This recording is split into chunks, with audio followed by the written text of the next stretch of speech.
bagi seseorang yang mereka melakukan amru bil ma'ruf wa nahyu 'anil munkar, kemudian mereka mengalami yang namanya kematian. Ya, tidak ada sesuatu yang menjadikan mudarat baginya, tidak, tetapi apa? Merupakan sebuah kemuliaan. Yang ini yang banyak sekarang ini tidak disadari oleh umat ini. Ya. Seperti yang saya tadi baca, ya. Wala taqulu liman yuqtalu fi sabilillahi amwat bal ahya'u walakin la tash'urun. Ini sebuah kemuliaan yang diberikan oleh Allah Subhanahu wa taala. Janganlah kalian mengira bahwa orang yang mati dalam fi sabilillah, jalannya Allah, itu mereka mati. Walakin la apa? Bal ahya, tetapi mereka apa? Mereka hidup, ahya. Ya. Mereka hidup dan mereka diberikan rezeki oleh Allah Subhanahu wa taala. Subhanallah. Ya. Jadi seperti itu ya. Jadi kenapa? Oh, kalau gitu orang-orang yang di Palestina itu kemudian kenapa mereka tidak mau pergi ke luar untuk mengungsi? Karena negeri itu Bapak Ibu, itu merupakan sebuah kemuliaan yang ada di dalam orang-orang Syam. Ya, di situ ada Baitul Maqdis dan itu sudah diceritakan oleh Rasulullah SAW. Dan sudah barang tentu mereka melawan, kan begitu ya, melawan terhadap orang-orang Israel. Dan apa yang dijanjikan oleh Allah Subhanahu wa taala yaitu syahid. Sehingga kenapa ada dalam sebuah riwayat hadis, kalau nanti suatu ketika akhir zaman, maka ya iman orang akhir zaman itu di Syam, yang Palestina. Ya, kenapa? Karena keimanannya betul-betul apa? Karena dia yakin bahwa Allah tidak akan memberikan mudarat kepadanya. Walaupun mungkin paginya dia hidup, tetapi siang harinya kemudian kena martir, yaitu bomnya yang namanya Israel, itu bukan penyesalan baginya. Lu kok orang yang nangis malu dari dalam video-video, namanya manusia, ya. Siapapun orang yang kemudian mereka ditinggal oleh orang yang mungkin melahirkannya, mungkin kemudian yang hidup bersamanya, pasti dia akan menangis. Ya, ini Bapak Ibu, ya. Dan sudah barang tentu apa yang boleh, mari kemudian kita tengok video-video tadi. Hasbunallah wa ni'mal wakil, ni'mal maula wa ni'mal nasir, kan gitu ya. Yang dia ucapkan adalah apa? Ketergantungan dia kepada Allah Subhanahu wa taala. Ya, coba kalau kemudian orang Indonesia, aduh piye, kan gitu ya, iya beruan, kok, ya mati dhisik, aku tak tinggal, terus piye, aku rasa urip ae, kan gitu ya. Inilah fenomena yang terjadi di daerah yang jauh dari sesuatu yang itu. Ini Bapak, dan itu fakta akhir zaman yang di hadapan kita semuanya. Bapak-bapak, ibu-ibu yang dimuliakan oleh Allah, Imam Nawawi di dalam hadis ini memberikan keterangan begini, keharusan menjauhi pelaku kezaliman. Jadi kita semuanya ini ya memang kita harus berlatih ya, berlatih. Kita ini harus menjauhi dari pelaku-pelaku yang melakukan kezaliman. Kezaliman apa? Semuanya. Mungkin di sekitaran kita, apabila ada kezaliman, maka kita janganlah kemudian kita mendiamkan kezaliman tadi. Ya, mesti harus kemudian apa? Kita peringatkan. Kita peringatkan, kita sampaikan bahwa itu sebuah kezaliman. Kalau nggak suka gimana Pak Ghazali? Nggak apa-apa. Ya. Kalau nggak boleh kemudian ini dia disingkirkan gimana? Nggak apa-apa. Sampai mungkin dia diusir sekalipun, maka apa? Berbanggalah apabila kita ini diusir oleh manusia dan kita nanti di hadapan Allah pasti akan mendapatkan apa? Persaksian. Artinya persaksian itu tanda bukti bahwa kita telah melakukan apa yang dikehendaki oleh Allah Subhanahu wa taala. Ini Bapak Ibu. Sampai-sampai mungkin mari kemudian kita tengok sebagaimana yang terjadi di Palestina. Ada yang mereka itu anak perempuan itu cacat ya, kena pecahan martir ya, serpian itu sampai kemudian kepalanya ini sampai ke matanya dan wajahnya separuh, dan itu masih hidup.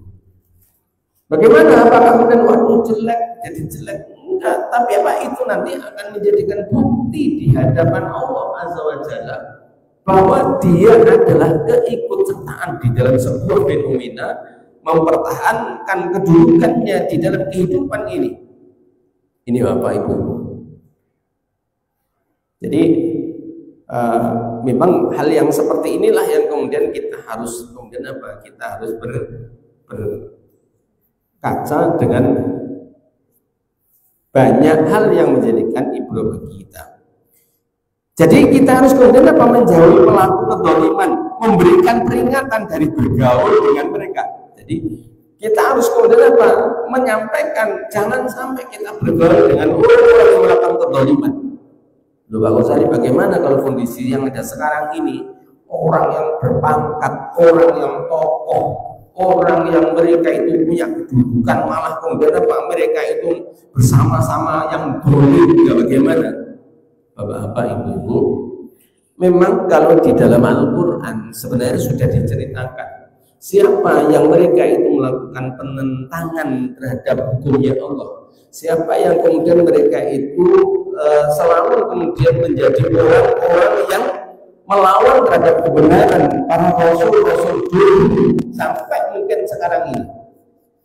Al-Quran panjenengan bisa buka itu di dalam surat Al-A'raf ayat 69, 60, 70, 71, semuanya itu akan kemudian menceritakan bagaimana sikap para nabi-nabi yang diutus oleh Allah Subhanahu wa taala, kemudian dia diunani oleh masyarakat kaumnya, dan bagaimana dia kemudian didogma oleh istilahnya dijuluki oleh pemuka-pemuka kaum ya, dengan kata-kata yang mungkin sempit dadanya, sempit sempit pikirannya, dangkal pikirannya, cetek pikirnya ya, orang tahu ngerti ini itu bohong, itu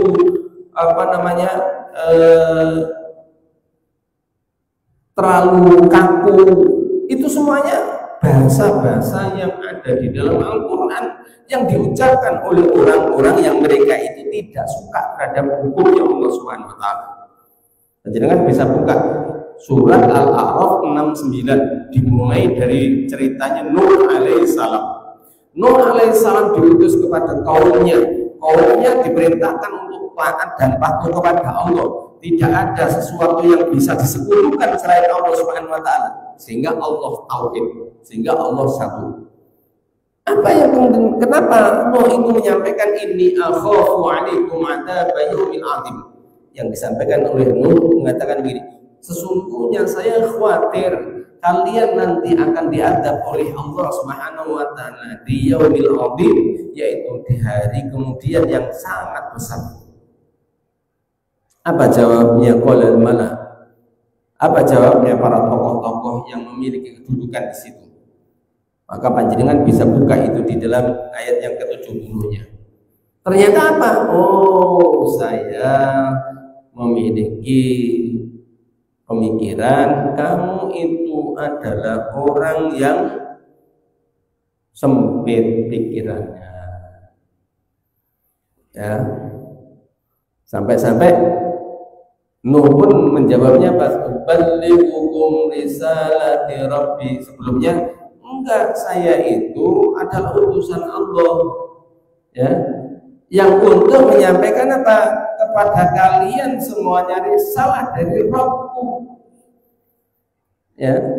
Seperti mungkin kalau sekarang ini itu Al-Quran, ini firmannya Allah, kalau kamu tidak mau ya sudah, ini adalah firmannya Allah. Sekarang gitu ya. Kenapa? Apakah ada orang yang kemudian kalau didalili Al-Quran kemudian gebras begitu? banyak. Ya, dididik dalil, terus mana? Lek ceramah gono, ya, kamu itu gak bisa bermasyarakat. Nah, banyak hal yang kemudian diucapkan oleh orang-orang yang munafik dalam kehidupan mungkin kondisi yang ada ini. Bapak-bapak, ibu-ibu yang dimuliakan oleh Allah, Imam Nawawi menyampaikan menjauhilah, keharusan menjauhi pelaku-pelaku yang semacam itu. Ya. Dan bergaulah dan janganlah kalian bergaul dengan para pemberontak, para orang-orang yang mereka itu melakukan kafirun, mereka melakukan pertentangan dengan Allah Subhanahu wa taala. Ini ya. Oh, jelas itu sebuah kebatilan, tetapi mereka malah berkumpul dalam kebatilan itu. Ya, jelas itu merupakan kebohongan, tapi dia mau jadi menterinya orang yang berbohong itu. Sama dengan itu ya. Kalau sekarang kan begitu. Banyak itu profesor seperti sekarang ini kasus ijazah. Jadi kan gampang ya ijazah itu ya. Ditunjukkan sing asli, ya. Selesai sudah. Ya. Selesai. Semakin lama semakin tidak ditunjukkan, lalu semakin terbuka. Ya. Lu betul. Ya.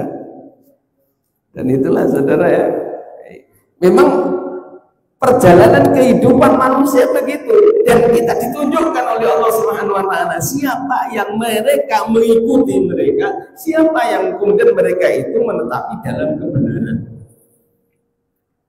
Ya, sampai ya, itu direwangi ya, baik itu coklat ya, coklat ireng gitu ya, artinya warna coklat maksudnya begitu, itu malah membela, menutup-nutupi ya, sampai-sampai logika pun ilmiah tidak bisa ya, seperti yang kasusnya menyetorkan fotokopian itu katanya asli. Bagaimana bisa menunjukkan bahwa fotokopian itu asli? Sekarang ini dirubah-rubah yang sama saja juga bisa kalau itu fotokopi. Lebih-lebih juga scan kan gitu ya. Canggihnya begitu. Hanya saja digital tidak bisa dihapusi. Loh betul Bapak Ibu. Saya pernah, ya ini cerita sedikit. Saya pernah ibaratnya mensomasi. Nama saya itu tetap ada di sebuah institusi. Saya sudah keluar, ya, nama saya di situ. Nggak ada nama yang lain kecuali yang namanya Muhammad Ghazali itu, nggak ada kecuali itu. Ya, tak lihat itu, ya memang saya masuk kemudian saya keluar itu kemudian apa? Itu tahunnya, jumlahnya tahun dan bulannya tak hitung bodoh. Gimana itu? Ya ini fakta nih. Ya. Nah ini yang kemudian apa? Tidak jauh berbeda dengan fenomena-fenomena yang terjadi di negeri ini. Oleh karena itu apa? Hal yang seperti ini kemudian mari kemudian kita ini betul-betul menjauhi orang-orang yang melakukan kedoliman. Apa kita balas dengan kedoliman lagi? Jadi nggak usah. Ya, kita itu punya Allah. Ya, kita ingatkan. Kalau nggak mau, maka apa? Kita buktikan di hadapan Allah Subhanahu wa taala. Nggak takut nih Pak Ghazali? Ya nggak apa-apa, nggak takut. Kan ada orang yang begitu kan kemudian nggak takut itu. Oh banyak Bapak Ibu-ibu. Tapi ingat, nanti suatu ketika pada saat dia dibangkitkan oleh Allah, tidak hanya dibangkitkan lah ya. Kemarin kita berbicara tentang alam kubur ya. Di alam kubur itu sendiri nanti akan membuktikan dia nanti itu masuk neraka atau masuk surga gitu ya. Itu sudah kemudian apa memberikan indikasi. Ya, sudah ditetapkan di situ kemudian apa? Oh ini kemudian kalau dia itu istilahnya sebagaimana yang saya ceritakan itu, di alam kuburnya dia dililit ular, kemudian dimakan ular, ya, itu sudah bentuk indikasi ya. Kemudian apa yang disebutkan dalam hadis Al-Lu'lu' wal Marjan yang akhir kemarin itu, bahwa Allah telah menetapkan bagaimana kesudahan orang yang kemudian mereka meninggal dunia di alam kuburnya.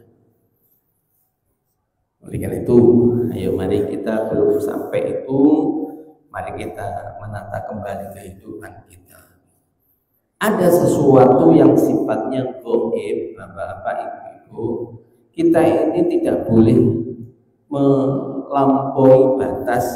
Kalau kita ini tidak mengetahui tentang segala sesuatu tentang sifatnya gaib, maka semestinya kita ini harus mencari tahu. Mencari tahunya gimana? Ya seperti pengajian beginian ini. Ya, dengan kemudian kita ada dalam majelis ilmu ini, oh ternyata dalam hadisnya Rasulullah begini ya. Oh iya ya, kemarin seperti kemarin ya. Nanti itu akan terjadi ya, yaitu manusia, sebangsa manusia yang di situ itu oleh Allah Subhanahu wa taala dikisahkan dengan Zulkarnain di dalam surat Al-Kahfi. Nanti akhir zaman makhluk itu akan keluar dan dia beringas. Siapapun yang ada di hadapannya pasti binasa. Yang ini dia. Kapan itu? Lalu kan itu Bapak Ibu-ibu, dalam kesempatan malam hari ini itu kemudian apa? Ini diceritakan, diberitahukan oleh Rasulullah SAW. Saya lanjutkan. Semisalnya yang suka kemudian melakukan kebatilan, maka kita harus kemudian apa? Kita harus menjauhinya. Jangan sampai kemudian kita ini malah mendekat. Bahasanya orang begini, loh kalau saya nggak mendekat, gimana nanti malah jadi. Ya, sebenarnya nggak begitu. Kita mendekat itu untuk memberikan nasihat, bukan berkumpul, bukan bersama-sama. Tetapi apa? Memberikan watawasau bil haq watawasau bis sabr. Ya. Bagaimana kaitannya dengan kesabaran orang-orang yang berjuang di dalam dinul Islam? Kita datangi, kita harus bersabar. Ya. Ini Bapak Ibu, ya. Di dalam riwayat yang lain saya tadi buka ya. Ternyata peristiwa kaitannya dengan ya akhir zaman dengan Ka'bah ini ya, sebelum nanti dekatnya, sebelum nanti hari kiamat itu terjadi, memang nanti akan terjadi yang lebih dahsyat ini Bapak Ibu, tentang Ka'bah. Apa itu? Yaitu terjadinya penghancuran Ka'bah. Ya, nanti sebelum kiamat Ka'bah hancur. Ya. Ya, yang itu dilakukan oleh, kalau dilihat dari sini, dia dari Habasyah. Habasyah itu kalau mungkin daerah sekarang ini Ethiopia ya, daerah orang-orang hitam, ya, orang-orang yang tinggi, cengkeng begitu, ya, itu di situ. Lah, namanya itu juga As-Suwaiqatain ya. Jadi As-Suwaiqatain ini adalah seorang laki-laki yang mereka berasal dari Habasyah. Yang disebutkan di sini memiliki ciri-ciri betisnya itu kecil. Apa motif penghancuran Ka'bah itu? Tujuannya As-Suwaiqatain ini adalah agar tidak ada lagi umat Islam yang dapat menunaikan ibadah haji. Ya hancur. Kalau berdasarkan riwayat ini memang hancur. Kenapa? Karena tanda-tanda kiamat itu merupakan adalah salah satunya, yaitu menunjukkan bahwa Ka'bah dihancurkan oleh orang-orang yang hitam, yang mana kemudian mereka itu berasal dari Habasyah. Ya. Nah, ini diceritakan pula ya.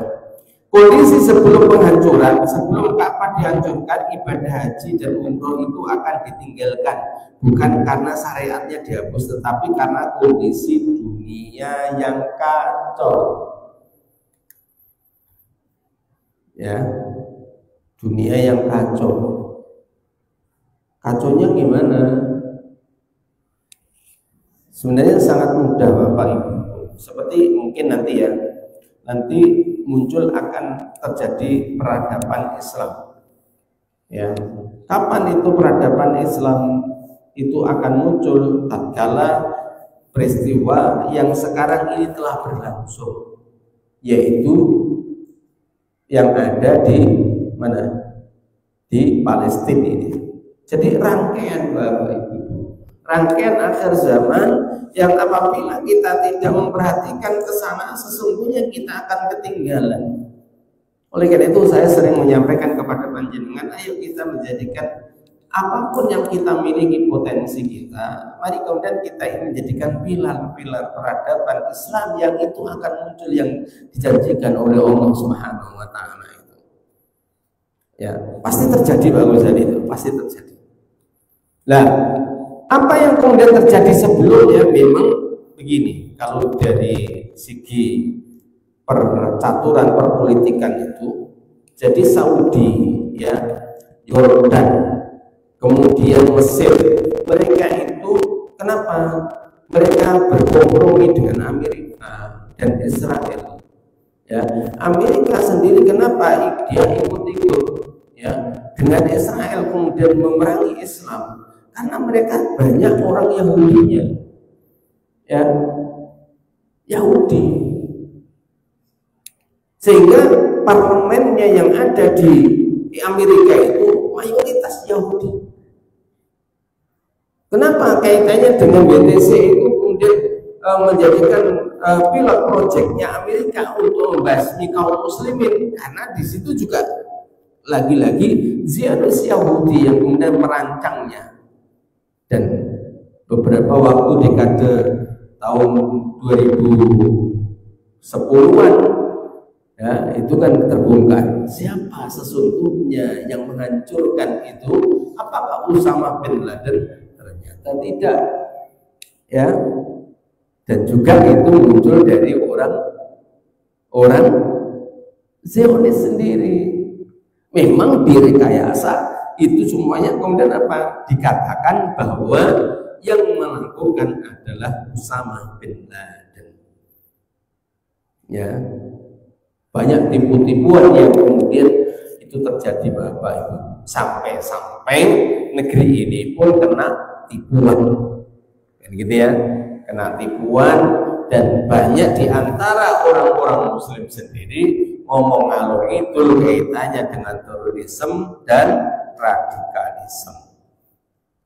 Nah, dengan itu nanti ya memang jelas di hadapan Allah, siapapun orang yang menduma kaum mukminin mereka itu terorisme, ada radikalisme, maka nanti akan dipertanggungjawabkan di dalam hadapan Allah Subhanahu wa taala.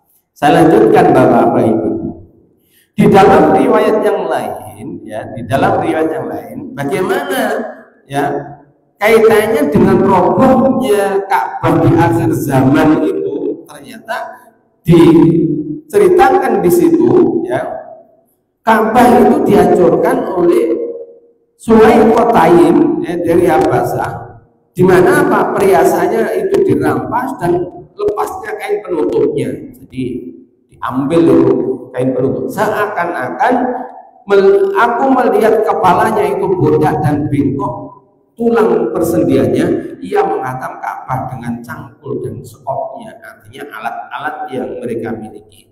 Ini berdasarkan hadisnya Rasulullah SAW yang diriwayatkan oleh Imam Ahmad. Kemudian di dalam riwayat yang lainnya pula, yaitu hadisnya Abu Dawud, di dalam An-Nahyu At-Tazi Al-Abasa menyebutkan pasukannya Suwaikotain, ya, itu sempat berhasil mengeluarkan harta yang terpendam yang ada di dalam Ka'bah. Ya, sampai begitu dalam Nah, riwayatnya Abu Daud yang lain, biarkanlah orang-orang Habasah sebagaimana mereka membiarkan kalian, sesungguhnya hanya aswai kotain ya dari Habasah yang akan bisa mengeluarkan harta simpanan Ka'bah. Ini di dalam riwayat yang lain, la taqumu sa'ata hatta la hajjul baita. Hari-hari kiamat tidak akan terjadi sebelum Ka'bah itu tidak ada lagi didatangi oleh orang-orang yang menunaikan ibadah haji. Sampai begitu nanti, iya Bapak Ibu. Nah, kalau sekarang berjubel-jubel, ya, kok sampai kemudian mungkin antri segitunya, ya, Bapak Ibu, ya antrian itu bisa hilang sewaktu-waktu. Ya Bu, administrasinya cepat hilang. Halo, lu betul ini, ya? Yang di, yes, boleh pokoknya, wis gak datane, iya jadi. Saya bertanggung jawab buang yang maju kok, pribon. Melongo apa ya? Sampai kemudian yang namanya antri itu gimana? Loh, jangan dikira itu juga tidak rekayasa semuanya. Gitu loh ya. Oh, berarti kita ini direkayasa ya? Iya. Tapi kita ini banyak nggak sadar kan itu ya? Nggak sadar ya. Wong kita ini, maaf, ibaratnya kita ini dipalai itu loh, kemudian apa? Kita malah berterima kasih dipalai kalau zamannya sekarang. Kenapa? Karena kita hidup di dalam zaman kapitalisme, ya, pemerintahnya kapitalisme, ya. Kroso ya. Ini saudara, sing dipalai Allah dari banyak, ya. Lah panjenengan tuku klambi ngono karena ya ono pajeke to ya. Halo. Nah, itu jenenge dipalak. Ya, sepeda motor dipalaki. Ya, sandal dipalaki, banyak semuanya. Ya. Di satu sisi kita tidak memahami bagaimana konsep yang ada di dalam Islam. Itu ya. Ya mungkin itu saja Bapak Ibu yang dimuliakan oleh Allah. Insya Allah berikutnya yaitu nanti insya Allah kita akan berbicara tentang fitnah turunnya fitnah akhir zaman itu seperti tetesan air hujan. Ini nanti saya bacakan pada kelanjutan kita berjumpa insya Allah pekan depan. Kita akhiri dengan doa kafaratul majlis. Subhanallahumma wa bihamdika asyhadu an la ilaha illa anta astaghfiruka wa atubu ilaik. Assalamualaikum warahmatullahi wabarakatuh.